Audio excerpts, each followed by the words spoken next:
इस मूवी का हीरो जो बचपन में अपने मामा से पानी में तैरना सीखता था, वह यह नहीं जानता था कि यह तैराकी ही बाद में उसकी जान बचाएगी। इस मूवी का हीरो जिसका नाम पाई पटेल है, वह कनाडा में अपनी फैमिली के साथ रहता है। पाई पटेल की पूरी लाइफ एक एडवेंचर से भरी पड़ी है और पटेल का मामा जिसने उसे तैराकी सिखाई थी, उसके कहने पर एक राइटर पाई पटेल से मिलने के लिए उसके घर आता है। यह राइटर पाई पटेल की लाइफ स्टोरी को अपनी किताब में लिखना चाहता है। पाई पटेल अब उस राइटर को अपने जीवन में हुए एडवेंचर्स के बारे में बताने लगता है। पाई पटेल उस राइटर से कहता है कि मेरा नाम पिसिंग पटेल है। मेरे मामा ने यह नाम मुझे बचपन में दिया था। मुझे बचपन में इस नाम से बहुत नफरत थी क्योंकि स्कूल के सभी बच्चे मुझे पिसिंग के नाम से पुकारते थे। पिसिंग का मतलब टॉयलेट करना होता है और किसी भी आदमी का नाम अगर टॉयलेट रख दिया जाए तो उसे इस नाम से चिढ़ तो जरूर होगी। पाई पटेल उस राइटर से कहता है कि मुझे मेरा नाम पिसिंग पटेल से पाई पटेल में बदलने के लिए बहुत मेहनत करनी पड़ी। बचपन में मैं अपने परिवार के साथ पौंडीचेरी में रहता था। मुझे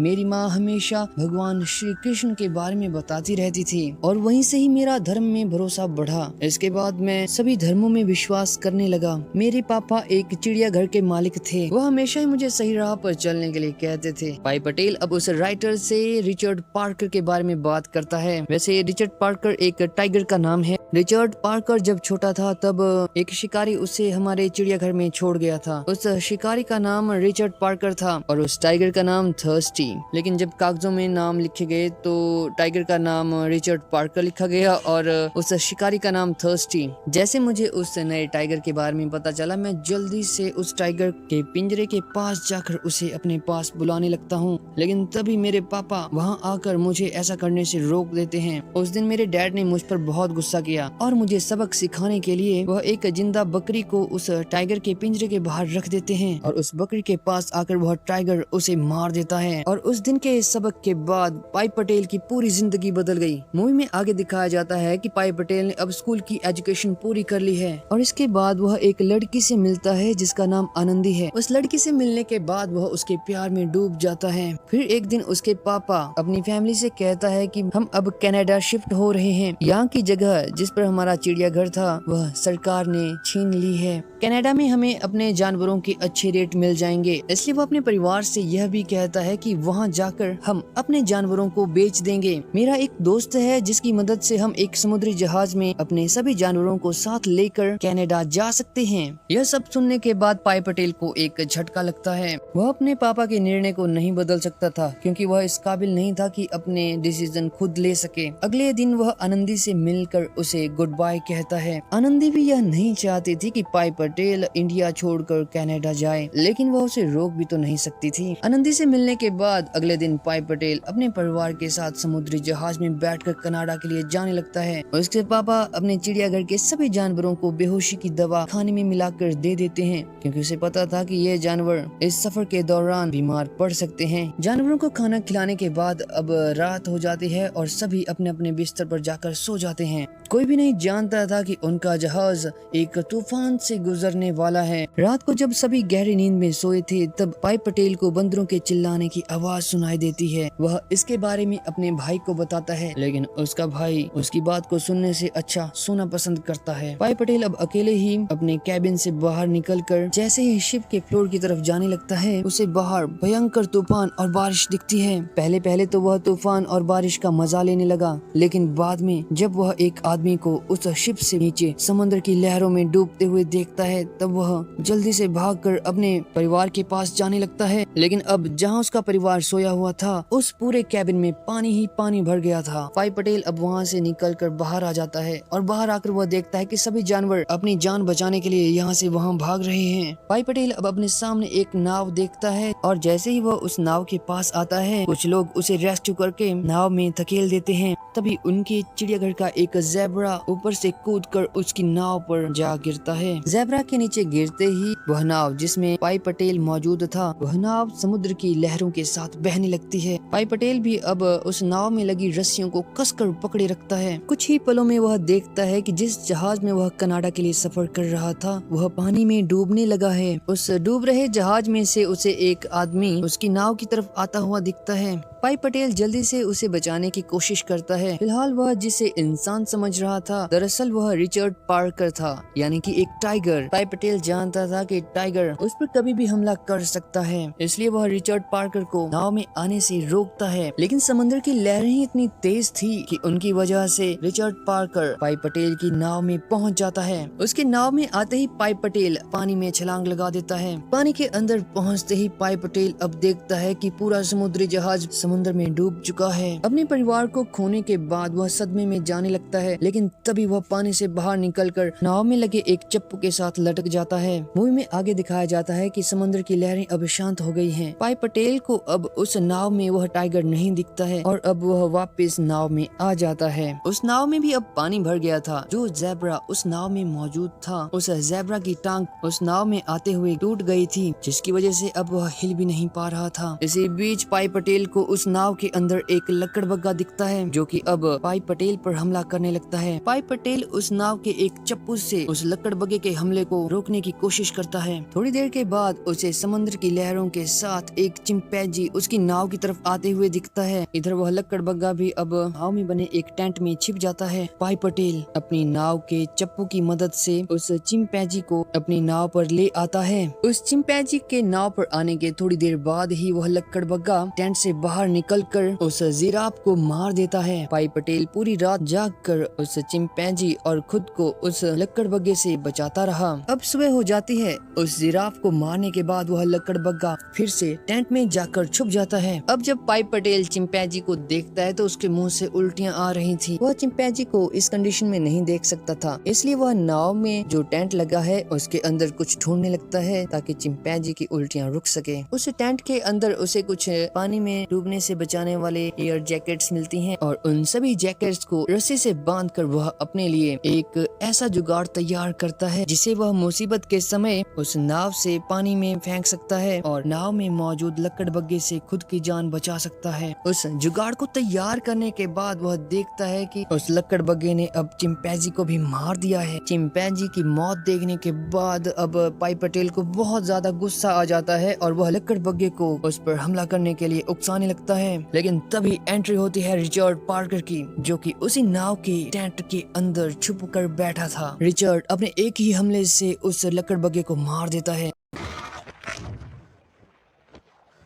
यह सब कुछ देख पाई पटेल अब जल्दी से उस अपने जुगाड़ को, जिसे हम एक राफ्ट भी कह सकते हैं, उसे उस नाव से नीचे पानी में गिरा देता है और खुद भी छलांग लगाकर उस राफ्ट पर बैठ जाता है। पाई पटेल ने उस राफ्ट को एक रस्सी की मदद से नाव के साथ बांध दिया था। उस राफ्ट पर बैठे बैठे उसे अब एक दिन बीत जाता है। अगले दिन वह नाव के पास जाकर जैसे ही उसमें लगे टेंट को खोलता है तो वहाँ उसे एक बैग मिलता है जिसमें खाने पीने का सामान रखा था। वह जल्दी से अब उस सामान के जरिए अपने पेट को भरता है। एक चूहा जो उस बैग में पहले से ही मौजूद था, पाई पटेल उस चूहे को पकड़कर रिचर्ड की तरफ फेंक देता है और खुद उस नाव से अपने राफ्ट पर चला जाता है। पाई जानता था कि रिचर्ड एक मांसाहारी है, अगर वह उसके लिए कुछ खाने का इंतजाम कर दे तो वह मुझ पर हमला नहीं करेगा, इसलिए पाई अब मछलियाँ पकड़ना सीखने लगता है।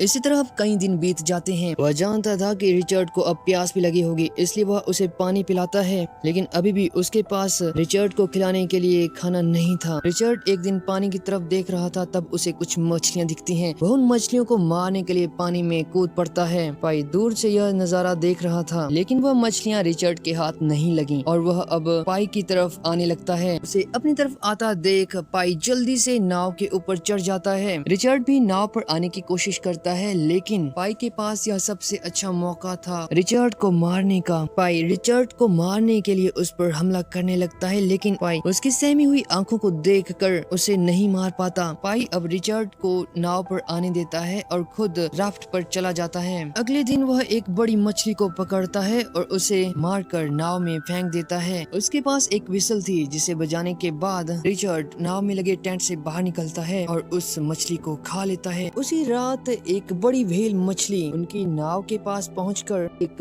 उलाटी मारती है, जिसकी वजह से समंदर में हलचल होती है और तभी पाई का सारा खाना जिसे उसने स्टोर करके रखा था वह पानी में डूब जाता है और अब पाई के पास न खाने के लिए कुछ बचा और न पीने के लिए साफ पानी। अगली सुबह वह एक मछली देखता है जो कि हवा में उड़ने वाली मछली थी। तभी अचानक से बहुत सारी मछलियाँ उनकी नाव की तरफ उड़कर आने लगती हैं। रिचर्ड भी यह देखकर टेंट से बाहर निकलता है और उन मछलियों को खाने की कोशिश करता है। तभी एक बहुत बड़ी मछली उनकी नाव में गिरती है जिसका शिकार रिचर्ड करना चाहता था, लेकिन इस बार पाई रिचर्ड को वह मछली नहीं खाने देता। रिचर्ड उस बड़ी मछली को पाने के लिए पाई पर हमला करने लगता है, लेकिन पाई ने पहले से ही रिचर्ड को कंट्रोल करने के लिए एक ऐसा हथियार बनाया था जिसकी मदद से रिचर्ड उससे डर जाता है। वैसे उनकी नाव भी अब मछलियों से भर चुकी थी और रिचर्ड उन मछलियों से ही अपने पेट को भरता है। पाई भी उस मछली को अपने राफ्ट पर ले जाकर खा लेता है। वैसे पाई एक शाकाहारी था, लेकिन खुद को जिंदा रखने के लिए उसे एक मांसाहारी बनना ही पड़ा। पाई मन ही मन सोचता है कि वह आखिर कब तक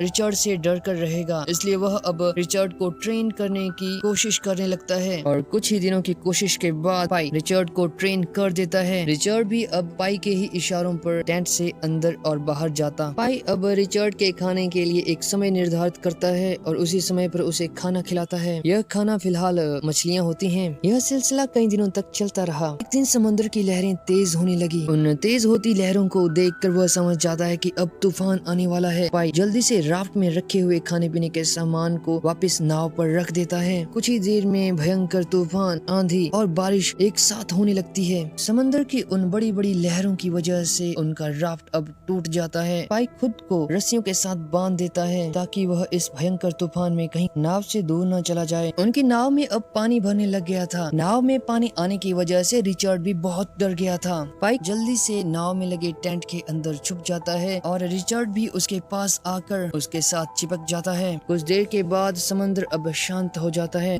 के पास अब पीने के लिए साफ पानी भी नहीं बचा था, इसलिए अब वह समुद्र का ही पानी पीता है। बेचारा रिचर्ड भी अब बहुत कमजोर हो गया था, इतना कमजोर कि हिल भी नहीं पा रहा था। पाई उसे पानी पिलाता है, फिर उसके पास जाकर उसके सिर को अपने घुटनों पर रख कर रोने लगता है। वह रिचर्ड से कहता है कि हम मरने वाले हैं। इसी के साथ रात हो जाती है। अगली सुबह जैसे ही पाई आंखें खोलता है वह अपनी नाव को समुद्र में बने एक टापू के पास पाता है। पाई जल्दी से उस टापू पर मौजूद पेड़ों की जड़ों को खाने लगता है। वह कई दिनों से भूखा था। उन्हीं जड़ों से वह अपनी नाव को भी बांध लेता है। अपना पेट भरने के बाद पाई अब उस वीरान टापू पर घूमने लगता है। थोड़ा सा आगे चलकर उस वीरान टापू में उसे कुछ पानी के झरने दिखते हैं जहाँ पर बहुत सारे नेवले थे। पाई ने भी कई दिनों से साफ पानी नहीं पिया था, इसलिए वह जल्दी से झरने के अंदर जाता है, वहाँ नहाता है और वहाँ का मीठा पानी पीता है। जैसे ही वह झरने से बाहर आता है वह वहाँ पर रिचर्ड को भी देखता है, जो कि अब उन नेवलों को मारकर अपना पेट भरने लगता है। और यह सब देखकर पाई के चेहरे पर एक मुस्कान आ जाती है।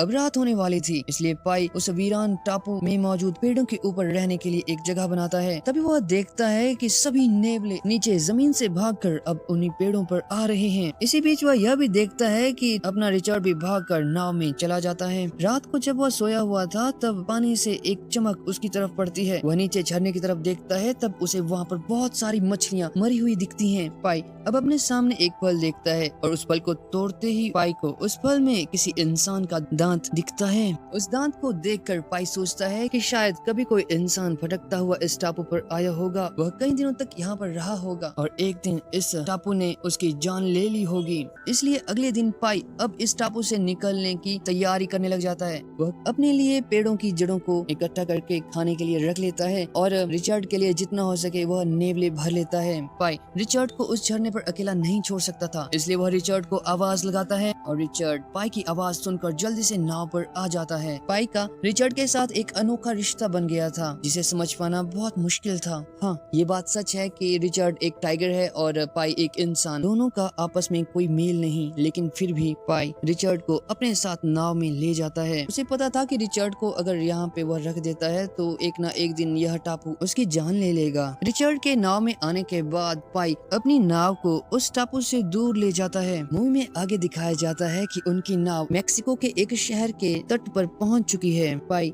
जो कि अपनी नाव को रस्सी से खींचता हुआ किनारे की तरफ जा रहा था, उसका शरीर इतना कमजोर हो गया था, उसे ऐसा लगने लगा था कहीं वह इस 2 फीट गहरे पानी में डूब न जाए। लेकिन फिर भी थक हार कर वह नाव को किनारे तक ले आता है। रिचर्ड भी उस नाव से बाहर निकलकर नीचे जमीन पर जैसे अपने कदम रखता है, उसके कदम लड़खड़ाने लगते हैं। लेकिन अब रिचर्ड खुद को संभालते हुए जंगल की तरफ जाने लगता है। पाई भी उसकी तरफ लगातार देख रहा था। पाई यह देख रहा था कि कब वह रुकेगा और मुड़कर उसकी तरफ देखेगा। रिचर्ड जंगल के पास पहुंचकर रुक जाता है, लेकिन वह पीछे मुड़कर नहीं देखता। वह नहीं देखता कि उसका एक साथी जो कि काफी समय से उसके साथ था, वह उसकी आखिरी अलविदा का इंतजार कर रहा है। रिचर्ड के मुड़कर न देखने की वजह से पाई बहुत उदास हो जाता है। पाई अब जोर जोर से रोने लगता है जैसे कि वह एक छोटा बच्चा हो। कुछ घंटों के बाद कुछ लोग वहां आकर पाई को हॉस्पिटल एडमिट कर देते हैं। कुछ दिनों के बाद जापानी इंश्योरेंस कंपनी के 2 आदमी पाई के पास आकर उससे जहाज के डूबने की वजह पूछने लगते हैं। पाई को उस जहाज के डूबने की वजह तो पता नहीं थी, लेकिन जो भी पाई के साथ उस शिप के डूबने के बाद हुआ, वह सब बातें वह उन जापानी इंश्योरेंस कंपनी वालों को बता देता है। फिलहाल उन कंपनी वालों को पाई की बातों पर यकीन नहीं हो रहा था, इसलिए पाई अब उन दोनों को एक अलग कहानी सुनाता है जो कि उन दोनों को पसंद आती है। और अब आते हैं मूवी के फ्लैशबैक में, जहां पाई पटेल अपनी लाइफ स्टोरी को एक राइटर को बता रहे हैं। पाई पटेल उस राइटर को भी वह दूसरी कहानी सुनाता है और उससे पूछता है कि तुम्हें कौन सी कहानी पसंद आई। वह राइटर उससे कहता है कि मुझे वह कहानी पसंद आई जिसमें एक शेर है, जिसमें एक चिंपैंजी है, एक ज़ेब्रा है और जिसमें नेवले हैं। पाई के जीवन की यह स्टोरी उस राइटर को पसंद आ जाती है और अब वह राइटर उस कहानी को अपनी नोवेल में लिखने के लिए तैयार हो जाता है। और इसी के साथ इस मूवी का अंत भी हो जाता है। प्यारे दोस्तों, अगर आपको हमारी इस मूवी की एक्सप्लेनेशन अच्छी लगी तो आप हमारे चैनल को सब्सक्राइब कर सकते हैं और इस वीडियो को लाइक कर सकते हैं।